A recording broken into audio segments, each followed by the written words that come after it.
So I've taken my soul level 90 hollow build and I've turned it into a higher level version of my vampire hunter guy, which basically just means we use a whip. That's all it means.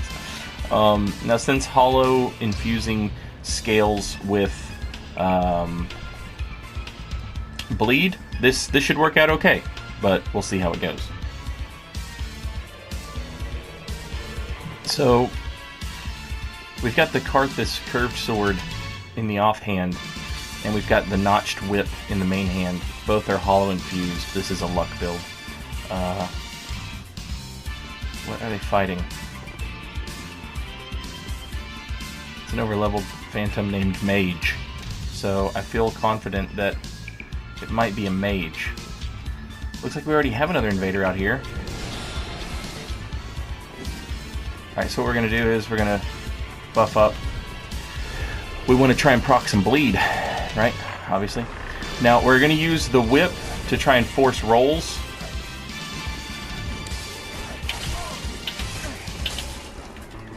And combos.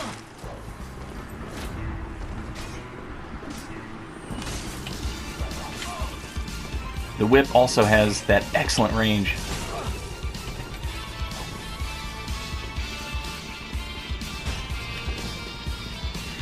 This is what happens when a host thinks they're an invader.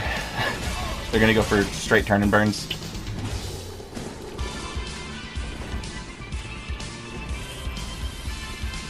All we have to do is just not die at this point. Ah, just off.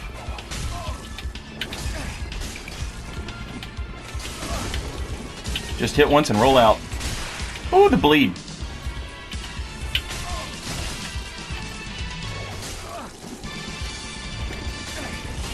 Oh, hit the wrong guy. GG's. Good shit.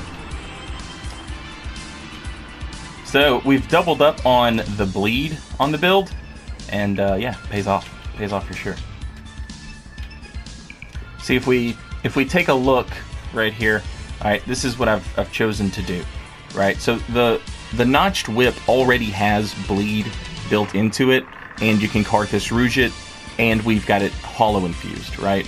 Hollow infused means we get to keep the C scaling in dexterity, and we get a little extra scaling from our luck being at 30. I wish this was a hollow build, but it's not, and I can't do that quest on New Game Plus without bringing them up to level 95, which would completely negate the point, but whatever.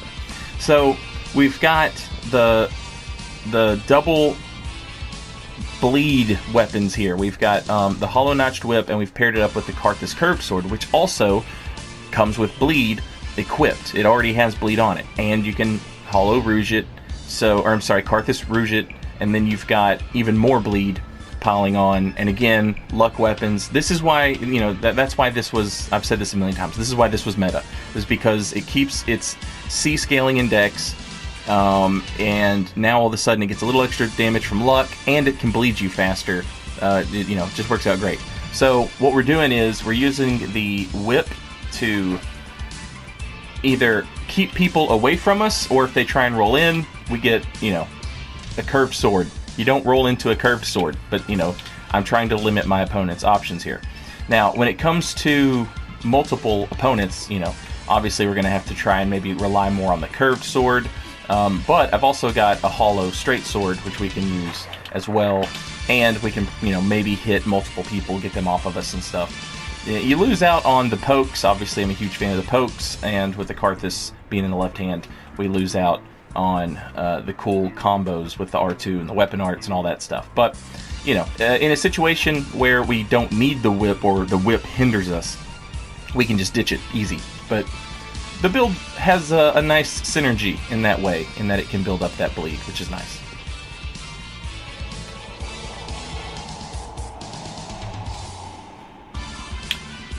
Now, as well as the whip and the curved sword, I also have another duel set up on this build that I'm interested in playing around with a little bit more. the soul level, I made a soul level 60 version of this with Witch's Locks and the dark infused follower saber, and it was pretty fun. But I noticed another thing I was having fun with was Chaos Dagger in the main hand and a straight sword in the offhand. I was having some fun with that as well. It's an interesting setup, and one that has I've wanted to play with it forever. Oh, the straight sword. I've wanted to play with it forever, but got blues now. It sucks. The Fallen Knight that you meet in the right outside the Cathedral of the Deep, you meet a Fallen Knight, and he's using offhand dagger, main hand straight sword, and you get the ice pick handle, which is cool as all hell.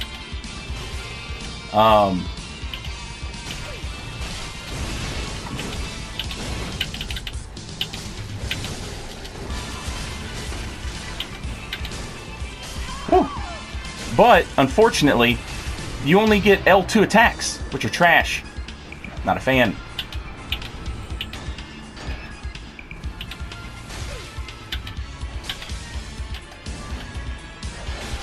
Ooh, nice whip. So I started using it the opposite way, using the dagger.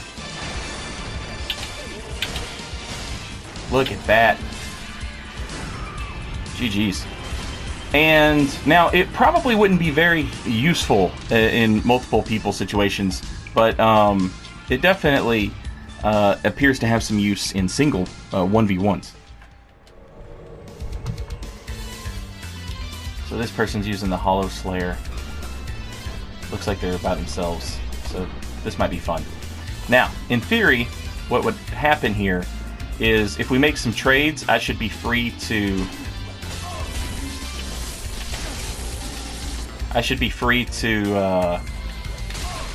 get them with the offhand.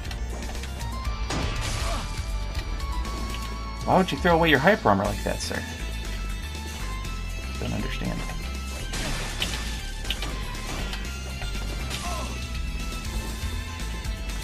But this setup is like super fast, super nice. Oh, you want the Cestus parry?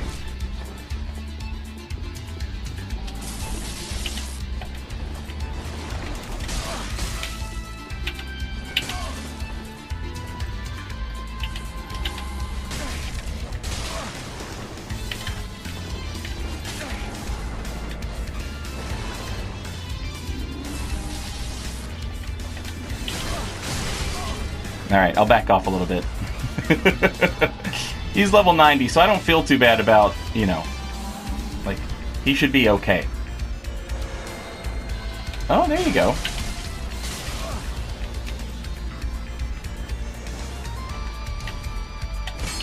Charge that R2 up.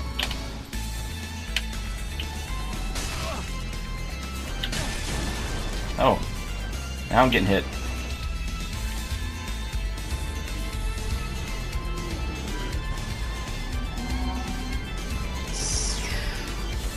Curious how much longer this seed is going to last.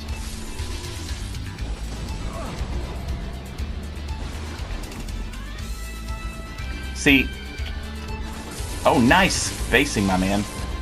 I really don't want to, you know, I don't want the enemies to do my job and kill the host for me. But he has the Estus advantage. He's got the 30% health advantage. This is level 90. This is higher level PvP, you know what I mean? And I don't mean...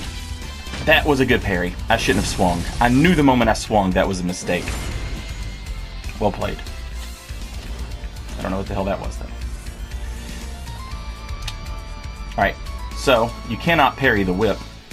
Am I right?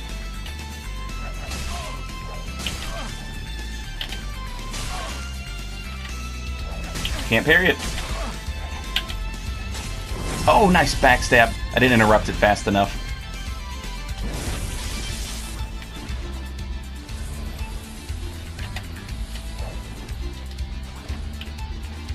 Now, I can't buff. Okay, now I can. I was going to say I can't buff because he's he's applying too much pressure. But if he's going to back off, then I absolutely will. Oh!